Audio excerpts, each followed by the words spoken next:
नमस्कार। मैं राजेश पांडे, महात्मा गांधी केंद्रीय विश्वविद्यालय मोतिहारी बिहार का एमफिल का शोधार्थी छात्र हूँ। साहित्य संवाद मंच पर आकर बहुत बहुत अच्छा लग रहा है और साथ ही इस पूरे साहित्य संवाद मंच के आयोजकों को मैं उन्हें भूरी भूरी उनकी प्रशंसा करता हूं, ताकि उन्होंने एक ऐसा मंच प्रदान किया है कि हमारे जैसे नवोदित जो शोधार्थी छात्र हैं वो जो कुछ भी वो जानते हैं, समझते हैं, बूझते हैं, उसको यहाँ प्रस्तुत कर सकते हैं। तो एक बार पुनः मैं साहित्य संवाद मंच के सभी आयोजकों को धन्यवाद देता हूं जो उन्होंने मुझे ये अवसर प्रदान किया। दोस्तों, मित्रों, ये समय कोरोना काल है। पूरा विश्व एक ऐसे महामारी से जूझ रहा है जहां हम घरों पे बैठे हुए हैं और जहां से ही हम कुछ कर पा रहे हैं, थोड़ा बहुत जो पढ़ाई कर पा रहे हैं या अन्य जो चीज़ें हैं उसको हम देख पा रहे हैं, सुन पा रहे हैं। दोस्तों, आज जो मुझे विषय मिला है और जिस पर मैं अपनी बात रखूँगा वो है समाज, सिनेमा और प्रकाश झा की फिल्में। जैसा कि आप जानते हैं, जो समाज है वो शाश्वत है, लेकिन इससे पहले मैं आपको एक बात बताना चाहता हूँ। जो अपना समाज है, जो कहीं का भी समाज होता है, वो एक खास क्षेत्र में, एक खास संस्कृति में, सभ्यता में पला बढ़ा होता है और उसकी एक अपनी आयु होती है, उसकी एक अपनी शाश्वत जो उसका एक समय होता है जिसमें वो निरंतर गतिशील होता रहता है। हमारी अपनी संस्कृति है, इसी तरह विश्व के कितने भी क्षेत्र हैं, देश हैं, उनकी एक अपनी संस्कृति है। हम ऐसा मानते हैं कि हमारे पास जो भी हमारी जो पुरातन संस्कृति है, सभ्यता है, संस्कृति है, उसमें हम उसको 3 भाग में बांटते हैं। पहले भाग को हम व्याकरण बोलते हैं, दूसरे भाग को हम जो है वो विज्ञान बताते हैं और तीसरे भाग को हम समाज का साहित्य बताते हैं। विज्ञान इसलिए कि वो एक क्रमबद्ध ज्ञान का पिटारा है, वो बंद कमरे में होता है, वो पूरे विश्व में लगभग बराबर होता है। व्याकरण वो है जो हमारे संवाद को एक जगह से दूसरी जगह पहुंचाता है, हम उसको समझते हैं, बूझते हैं, उसमें बातें करते हैं और हम अपनी भाव भंगिमा को प्रकट करते हैं। तीसरा, एक जो साहित्य है वो समाज में जाता है और जाके उसको देखता है कि समाज कैसे गतिशील है, कैसे शाश्वत है, वो कौन सी ऐसी क्रियाएं कर रहा है और उन क्रियाओं का क्या परिणाम हो रहा है। इसी के तहत जब व्यक्ति विभिन्न चीज़ों से जब उसका रूबरू, जब वो उससे साक्षात्कार करता है, उससे वो जुड़ता है, तो ऐसे में विषय का निर्माण होता है। बहरहाल जो साहित्य है ये सबसे व्यापक विषय है और व्यापक विषय इसलिए है कि इसकी कोई सीमा नहीं है और यही कारण है कि ये पूरे समाज का, जिस समाज में मानव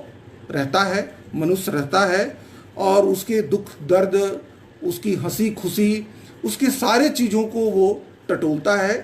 और वो उसको देखता है, आगे बढ़ता है। भारतीय समाज एक शाश्वत समाज है, गतिशील समाज है। प्राप्त दस्तावेज और अन्य उल्लेखों के माध्यम से हम ऐसा कह सकते हैं कि पिछले 5000 वर्षों का उसके पास एक अच्छा खासा अनुभव है और वो विभिन्न तरीके से इस चीज़ को समाज के पटल पे ले आता है कि समाज में ऐसी चीज़ें चल रही हैं। समाज गतिशील है, दिन पर दिन आबादी बढ़ रही है, जनसंख्या बढ़ रही है, क्षेत्र का विस्तार हो रहा है, विषय का विस्तार हो रहा है। ऐसे में व्यक्ति बहुत सी क्रियाओं को करता चला जाता है और इन क्रियाओं को समाज के पटल पे लाने का काम तरह तरह के माध्यम से होता है। हम उस माध्यम को साहित्य के रूप में लेखन कह सकते हैं, अध्ययन अध्यापन कह सकते हैं। हम जो हमारी पुरातन पद्धति है जिसको हम स्वांग, तमाशा और लीला, बाद में नाटक जो हम कहते हैं, उससे वो आगे बढ़ता चला गया और अंततः पूरे विश्व के स्तर पे इसका एक पड़ाव 1896 में तब मिलता है जब लुमियर बंधुओं द्वारा, जो फ्रांस के थे और वो उस अपनी जो एक फिल्म ही कहेंगे जिसको बनाए थे और ऑस्ट्रेलिया ले जा रहे थे, लेकिन मौसम खराब होने की वजह से वो मुंबई में रुके और मुंबई में उस जो वो अपना एक पिटारा बॉक्स ले आए थे उसको उन्होंने दिखाया और वहाँ पे उनका दिखाया और ये बड़ा ही लोगों को अच्छा लगा और एक दिन के बदले क्या कई दिनों तक इसका वहाँ प्रदर्शन किया गया और ऐसा माने जाने लगा कि ये एक पड़ाव है, ये एक ऐसा एक चीज़ है जिससे समाज की चीज़ों को इसके माध्यम से बड़े फलक पे लाया जा सकता है और समाज को उस पर दिखाया जा सकता है। भारत में इसके प्रति रुचि बढ़ी और रुचि बढ़ने के साथ ही इसमें कई लोग, दादा साहब फाल्के जैसे कई लोगों ने बड़ा ही योगदान दिया और 1896 से 1913 तक उन लोगों ने इस पर बहुत काम किया। उस समय हिंदी के अलावे जो बांग्ला, तमिल, तेलुगु, ये भाषाएं सशक्त थीं और इसमें स्वांग, तमाशा, नाटक लिखे जा रहे थे और ऐसा किया जा रहा था। याद कीजिए वो दौर जो है वो हम लोगों के आधुनिक भारत का जो है वो गद्य का दौर है और उस समय यहाँ ब्रिटिश साम्राज्य है और तरह तरह के माध्यम से जो लेखक हैं, जो समाज के प्रबुद्ध लोग हैं, जो आज़ादी के दीवाने हैं, 1857 के बाद जो लोग समाज में एक अलग तरह की जागरूकता पैदा करना चाहते हैं, वो विभिन्न माध्यमों से समाज तक जा रहे हैं और उनको बता रहे हैं कि हम कैसे गुलाम हैं, हम कैसे हमारा शोषण हो रहा है और आप जिसको कहते हैं कि उनसे हमारा भला होगा, लेकिन उनसे आपका भला नहीं होता है और उसको बता रहे हैं। ऐसे में ये एक विधा आती है जिसके अनुसार जो हमारी पुरातन चीज़ें हैं, जो जिस पर हम गर्व कर सकते हैं, उन चीज़ों को इसके माध्यम से लाया जा सकता है और इसे नाम दिया जाता है सिनेमा, जिसे हम फिल्म भी कहते हैं, टॉकीज भी कहते हैं। ये विभिन्न नामों से थोड़े थोड़े अंतर के साथ जाना और समझा जाता है।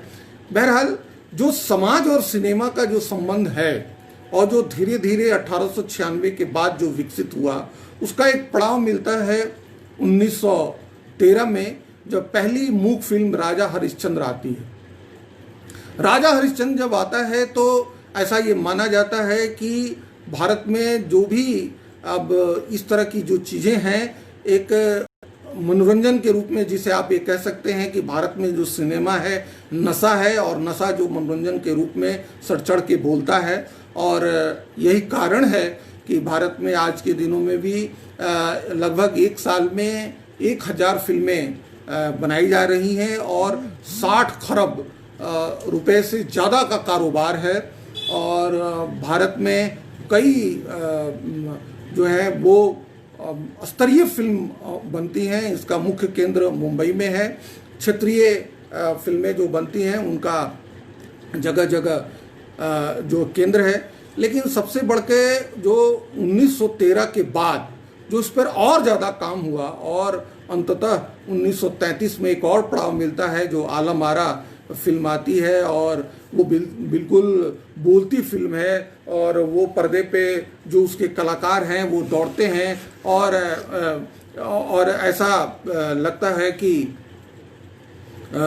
एक नया दौर प्रारंभ हो गया है और जो समाज है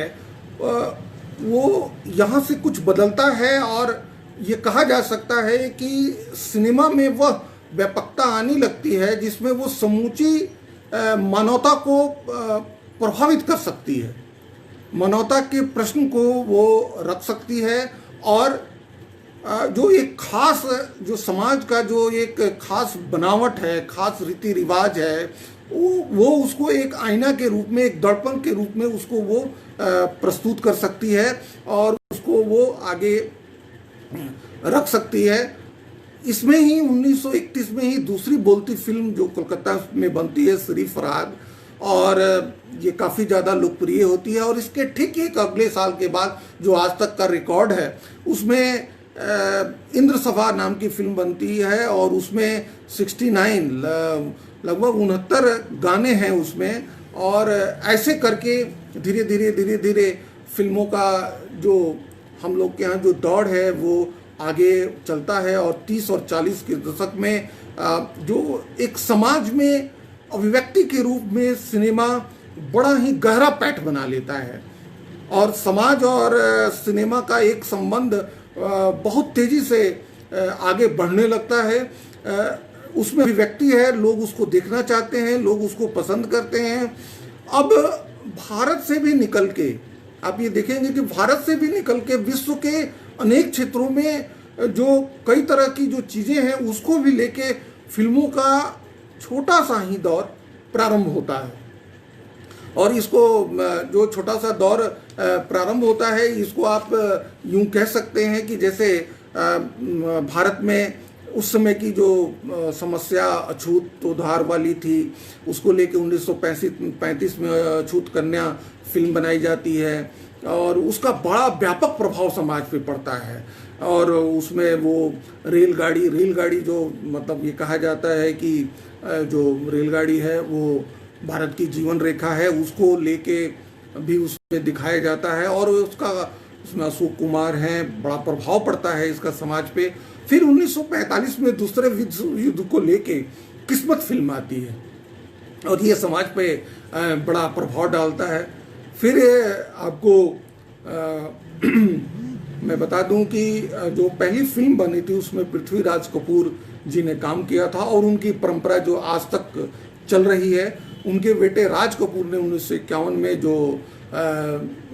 आवारा बनाई, उसमें आज़ादी के बाद तो जो लोगों के मन में डिप्रेशन या किसी भी तरह की जो चीज़ थी उसको बड़ा करीने से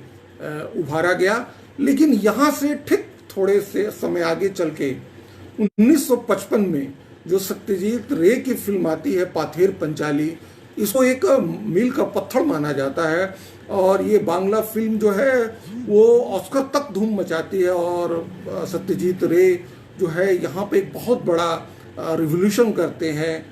सिनेमा जगत में। और यहाँ पे जो एक मानवीय संवेदना की फिल्म है और इसमें ऐसा दिखाया गया है कि जो गरीब लोग हैं वो चाहे जितने भी गरीब हो जाएं लेकिन अपने मानवीय मूल्य और भावनाओं को संजो के रखे हुए हैं और संजो को रख के वो चलते हैं। वो समझते हैं या मेरी गरीबी आएगी और जाएगी, लेकिन जो अपनी मूल्य है, जो अपनी परंपरा है, उसको हमको आगे रखना है। फिर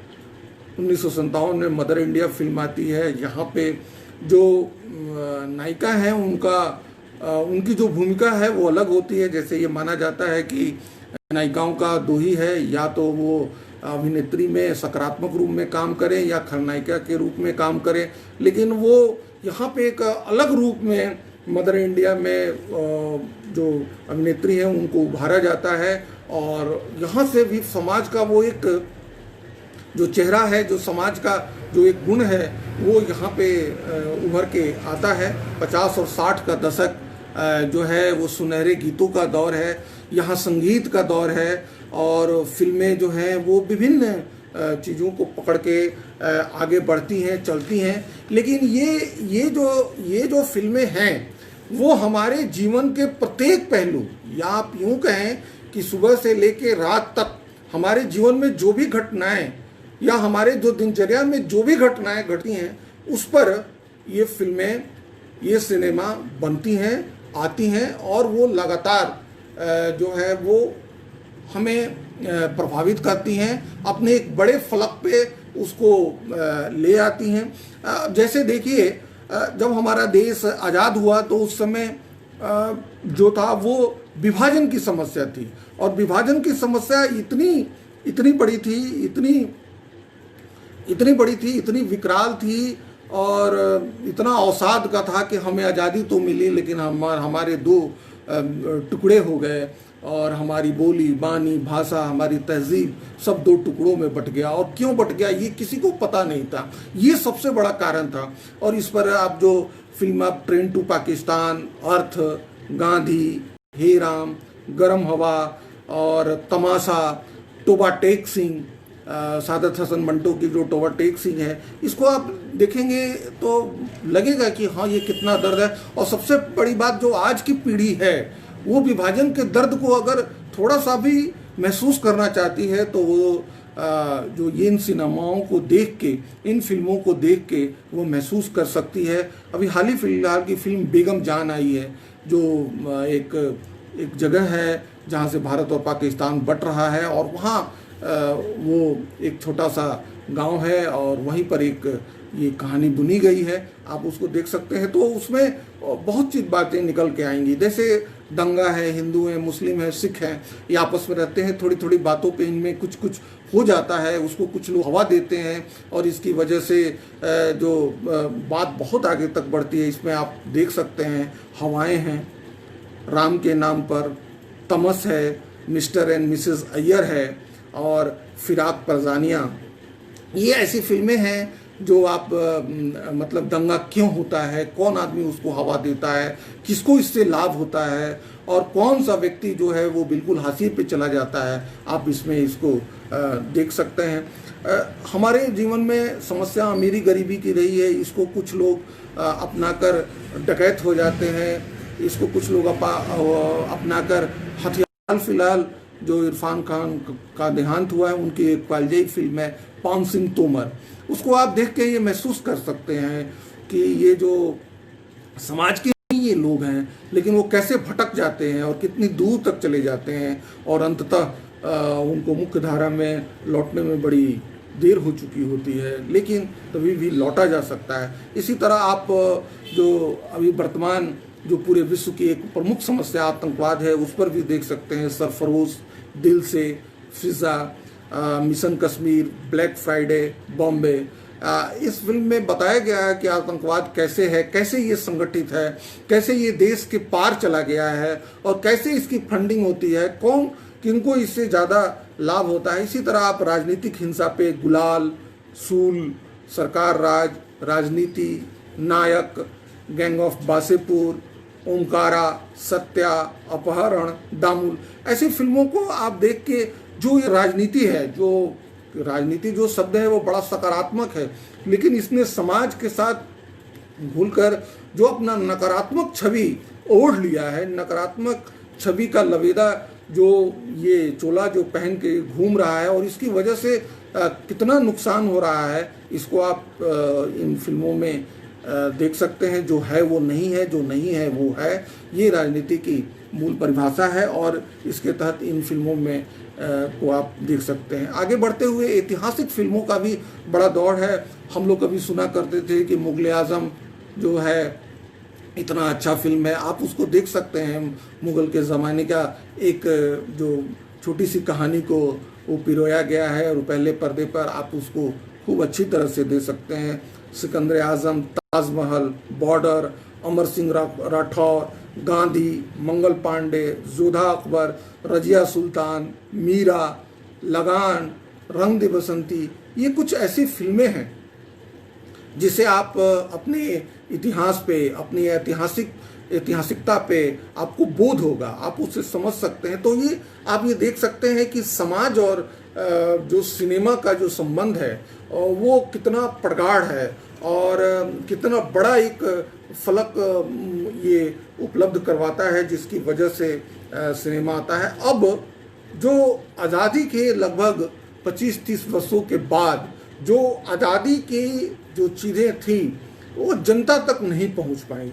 और इसकी सुगबुगाहट राजनीति से लेके साहित्य के पटल पर भी आप देख सकते हैं। वो 66-67 का दौर है जहां से ऐसा ये माना जाता है कि जो आज़ादी का वायदा हुआ वो वहाँ तक नहीं पहुँच पाया। जो अमीर थे वो अमीर होते गए, उन्होंने अपना रूप बदल लिया और वो जमींदार जो थे वो रूप बदल के वो फिर सांसद हो गए, वो फिर विधायक हो गए, शोषण का वही सिलसिला रहा। इसको लेके जो सिनेमा जो है वो अभिव्यक्त हुआ और इसको लेके सिनेमा बनना शुरू हुआ। और ये जो सिनेमा बनना शुरू हुआ इसमें संवाद कम हुए, लेकिन अभिव्यक्ति जो हुई, जो उसमें किरदार की जो अभिव्यक्ति थी, जो उन लोगों ने अपने भाव भंगिमा से जो प्रभाव छोड़ा, वो इतनी मार्मक और व्यापक थी कि वो दर्शक देखने के लिए बिल्कुल मजबूर हो गए और उसे समानांतर सिनेमा का नाम दिया गया। ऐसा माना जाता है कि 1968 में भुवन सोम की फिल्म जो थी, इसे समानांतर भुवन सोम की फिल्म जो है वो उससे समानांतर सिनेमा का आगाज होता है। लेकिन उससे पहले बिमल राय की 2 बीघा जमीन, महबूब की आन, के बास की राही, राज कपूर की आवारा और जागते रहो, बी शांताराम की 2 आंखें 12 हाथ, गुरुदत्त की जो फिल्म प्यासा थी, इसे हम मान सकते हैं कि ये इसने एक समानांतर सिनेमा को जन्म दिया और समानांतर सिनेमा के रूप में ये आगे बढ़ा। लेकिन यहाँ हम फिर कहेंगे कि समानांतर सिनेमा को पूरी अच्छी तरह प्रगाढ़ करने में, प्रौढ़ करने में और समाज तक पहुँचाने में काम किया श्याम बेनेगल ने। और उनकी फिल्म जो अंकुर से शुरू होती है, वो आंध्र प्रदेश के एक छोटे से किसान की जो उसमें समस्या है, और समानांतर सिनेमा को पहचान दिलवाई है बेनेगल ने। और उसके बाद मंथन, भूमिका, निशान, मंडी, त्रिकाल, जुनून, सरदारी बेगम जैसी कई कालजी फिल्में हैं जिन्होंने समाज पे बड़ा व्यापक प्रभाव छोड़ा है। वेलकम टू सज्जनपुर, चक्र, अर्धसत्य, सूरज का 7वां घोड़ा, ऐसी कई फिल्में हैं जिन्होंने समाज को एक अलग ढंग से परिभाषित किया है और समाज में ऐसी चीज़ें प्रस्तुत हुई हैं और वो आगे भी रहेंगी।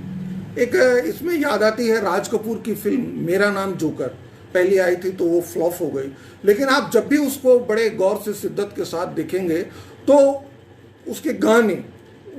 उसका जो डायलॉग है, उसका जो फिल्मांकन है, उसमें तरह तरह के भावबोध हैं और आप जब भी देखेंगे उसमें कुछ न कुछ निकलेगा।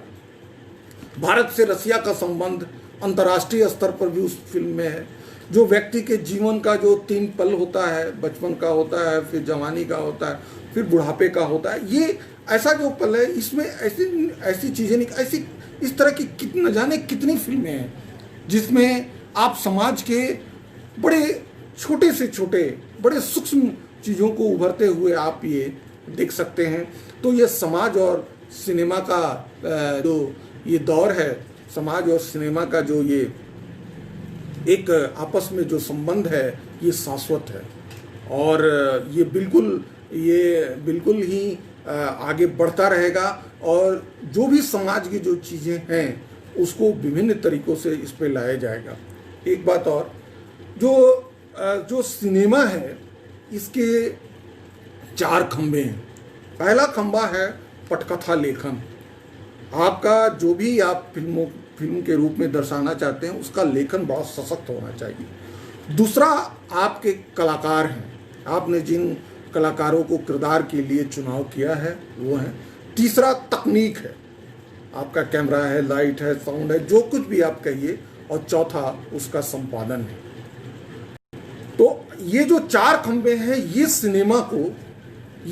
को सशक्त बनाते हैं और उनकी प्रस्तुतिकरण जो है वो कई गुना दर्शकों को खींच के ले आती है और दर्शक उससे लाभान्वित होते हैं, उसको समझते हैं, उसको बढ़िया से जानते हैं। और ये भी याद रखने की ज़रूरत है कि सिनेमा में जब तक साहित्य का पुट रहेगा, सिनेमा में जब तक जो साहित्य की भाव भंगिमा और साहित्य के जितने भी पुट हैं रहेंगे, तब तक वो सिनेमा कालजयी रहेगी।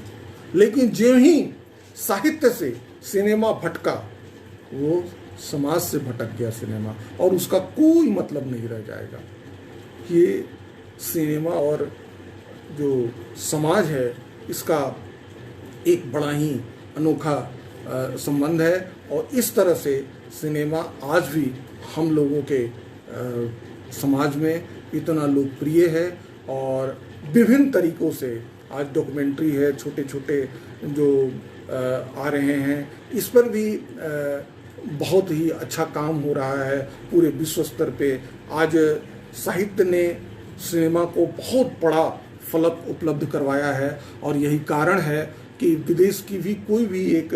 छोटी सी छोटी कहानी पे हम लोग के यहाँ पिक्चर बनती है, हमारे यहाँ की चीज़ों पे विदेशों में पिक्चर बनती है और वो काफ़ी लोकप्रिय होती है। और जो पुरानी भी चीज़ें हैं, जो पहले की घटनाएं हैं, उसको भी आजकल पर्दे पे होता है। टाइटैनिक फिल्म को आप देखिए, न जाने उसने कितने ऑस्कर अवार्ड जीते। एक जहाज के डूबने की कहानी है, लेकिन उसमें कितना बड़ा जो संवाद छिपा हुआ है, उसमें कितना बड़ा बोध छिपा हुआ है, उसको आप देखिए। तो जो पुरानी चीज़ें हैं वो फिर नए प्रस्तुतिकरण के साथ आएंगी और लोगों को देखना चाहिए, लोगों को समझना चाहिए कि ये है, ये भी एक हमारे जानकारी का, एक हमारे ज्ञानवर्धन का एक साधन है और इससे व्यक्ति आगे प्रेरित होता है, ये आगे समझता है। अब जो प्रकाश झा की फिल्में हैं, बिहार के पृष्ठभूमि से होने के कारण मैं ज़्यादा इन सभी चीज़ों पे सोचता रहता हूँ। उसमें से बिहार के कई लोग फिल्म बनाने और फिल्म कलाकार हैं। प्रकाश झा का नाम आता है। प्रकाश झा मूलतः बिहार के चंपारण के रहने वाले, जहाँ महात्मा गांधी केंद्रीय विश्वविद्यालय स्थित है, वहीं के रहने वाले। और प्रकाश झा लगभग उन्होंने अभी तक मेरी जानकारी के अनुसार 14 जो फिल्में उन्होंने बनाई हैं या और वो पर्दे पे आई हैं, लोगों ने उसको देखा है। प्रकाश झा जो है एक अच्छे परिवार से अच्छे परिवार से आते हैं और बिहार और झारखंड का पहला सैनिक स्कूल तिलैया के वो पढ़े हुए हैं। तिलैया में वो पढ़ाई में सामान्य थे, लेकिन उनकी एक रुचि थी और उनकी एक रुचि थी ये कि वो पेंटिंग में जाना चाहते थे और वो पेंटिंग करते थे। हमेशा उनकी ब्रश चलती रहती थी और चीज़ों को बड़े ढंग से, उसको आप कह सकते हैं, उसका विश्लेषण करना, एब्जॉर्ब करना और उसको देखना और उसको अपनी कुची से उकेरना उनको आता था।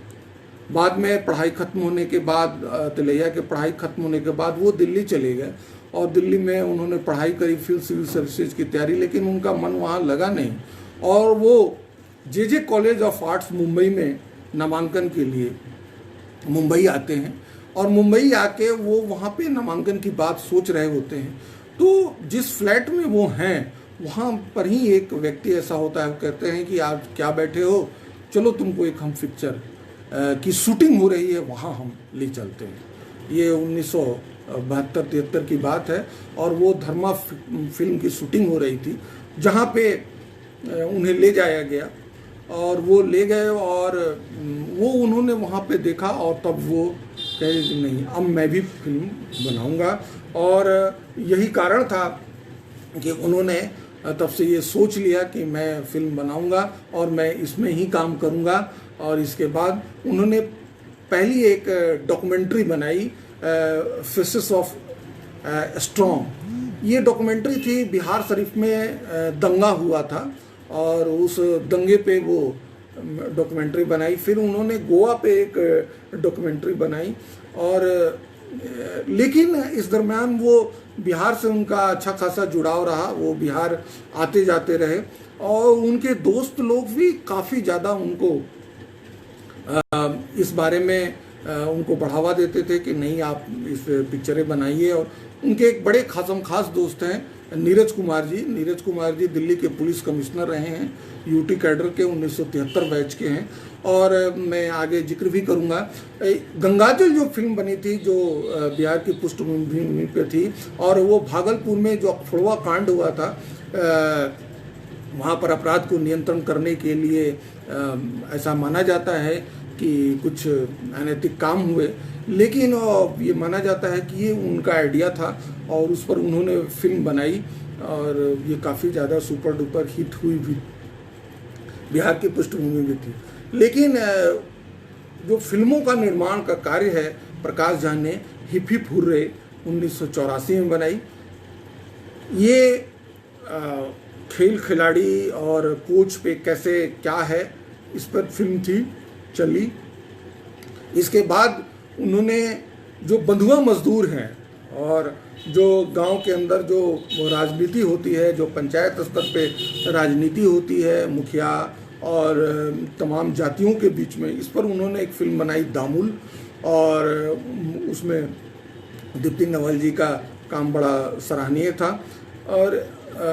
ये फिल्म काफ़ी चली और इसके बाद वो फिर से एक लंबे अंतराल तक लगभग गुम रहते हैं और 5 साल के अंतराल के बाद परिणति पिक्चर बनाते हैं।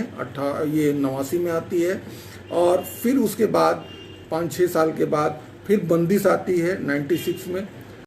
और 96 में फिर 97 में मृत्युदंड आती है। मृत्युदंड बिहार की पृष्ठभूमि पे था और ये फिल्म में माधुरी दीक्षित ने काम किया था और ये माना जाता है कि ये फिल्म काफ़ी आगे चली। 99 में फिर उनकी फिल्म आती है दिल क्या करे, लेकिन वो नहीं चली। 2001 में फिल्म आती है राहुल, वो भी नहीं चली। 2003 में गंगाजल वो बनाते हैं और गंगाजल जो है वो फिल्म काफ़ी चलती है और एक ऐसे जो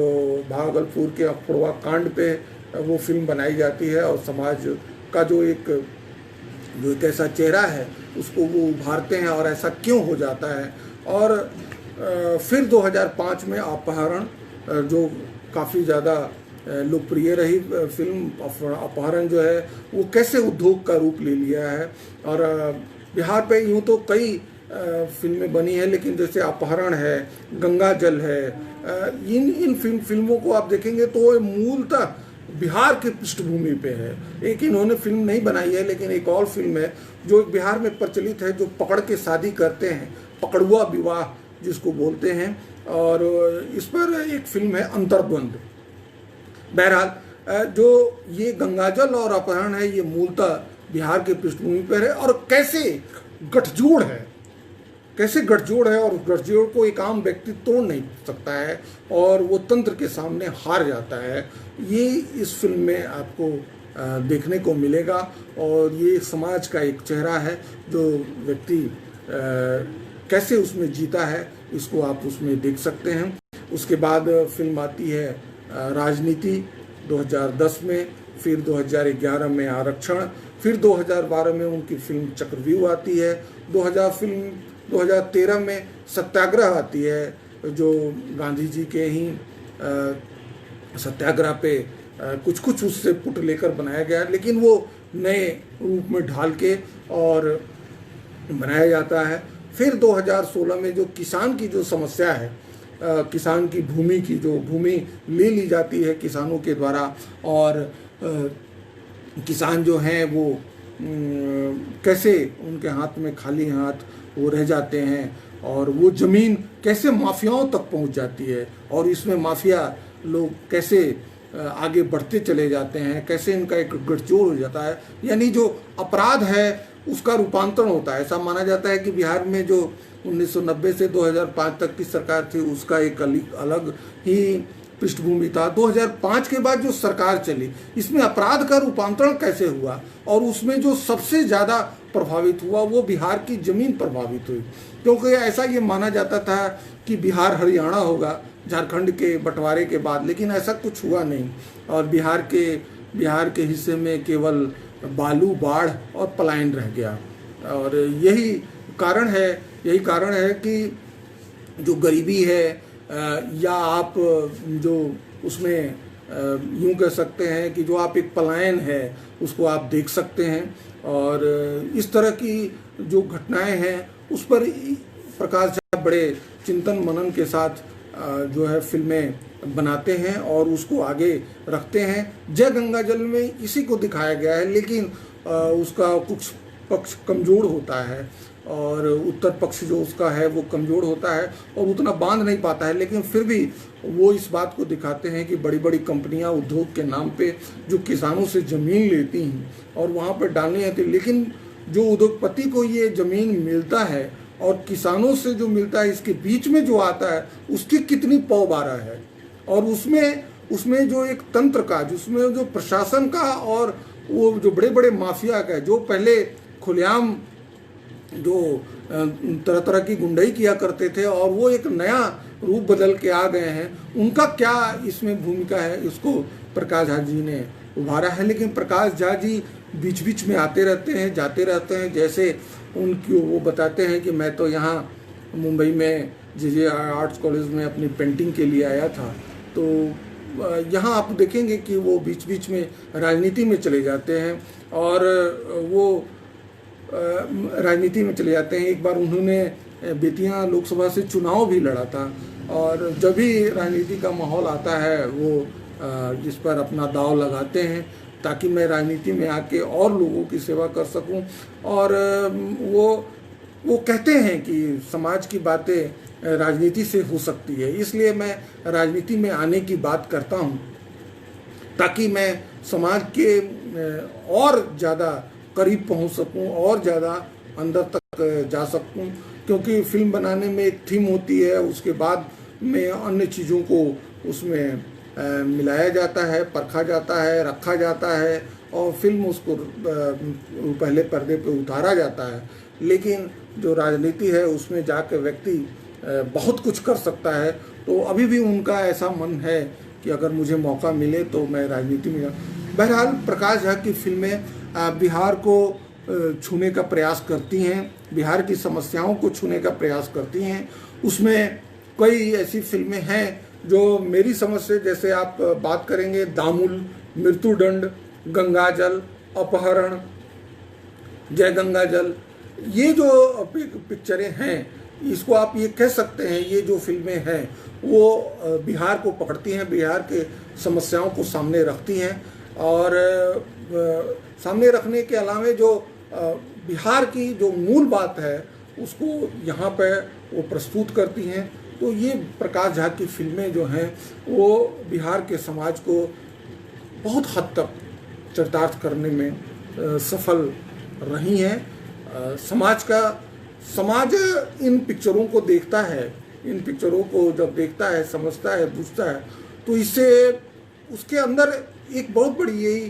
भावना उभर के आती है कि अंततः समस्या का हल जो है वो हमारे से ही होके जाता है